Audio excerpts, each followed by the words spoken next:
Ngerjainnya setengah mati, tapi hasilnya setengah hati. Kalau kamu ngerasain hal yang sama, yuk sini kumpul, kita belajar bareng. Pernah ngerasa nggak sih punya usaha kuliner, capeknya bukan main, tapi hasilnya nggak sesuai sama capeknya? Padahal awalnya pengen punya usaha itu biar punya waktu yang fleksibel, bebas finansial, bisa nabung dana darurat, bisa mencapai impian, tapi nyatanya keuangan malah seret. Dan aku juga pernah berada di fase yang sama kayak kamu sekarang. Tapi bedanya, aku nggak mau berlarut-larut dalam kesedihan. Aku harus belajar gimana caranya supaya aku bisa bangkit dari aku harus melek keuangan.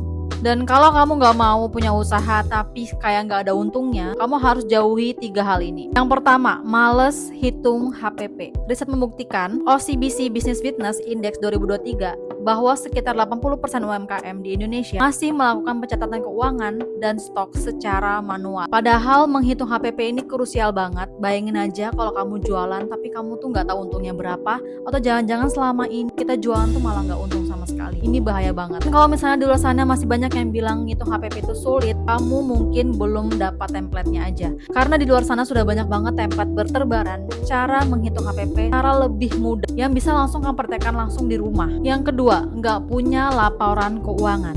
Karena pencatatannya masih manual, boro-boro mau bikin laporan keuangan, mau tahu aja berapa penghasilan per bulannya, per hari pengeluaran berapa, itu harus dijumlahin dulu manual. Itu sulit banget.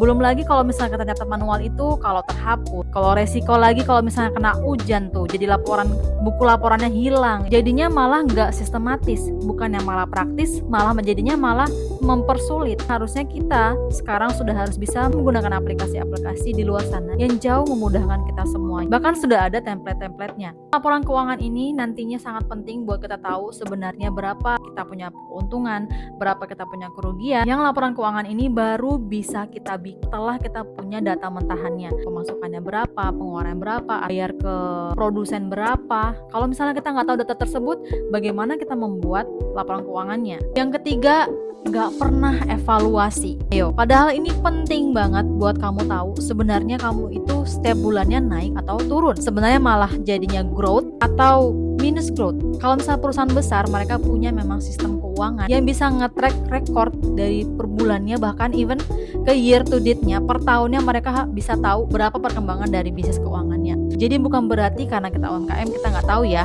malah justru karena kita UMKM kita harus melek finansial supaya kita juga bisa sukses sama seperti perusahaan-perusahaan yang besar. So buat kamu yang baru mulai bisnis kuliner di luar sana, jangan takut, tapi kamu perlu tahu bahwa pengusaha kuliner harus bisa melek keuangan juga kalau mau bisa survive di dunia yang cepat berubah kayak sekarang. Kalau kamu juga pengen punya template laporan keuangan, komen aja template di bawah, aku bakalan langsung kirim lewat DM. So sampai jumpa di konten aku selanjutnya, kita belajar bareng. Bye bye.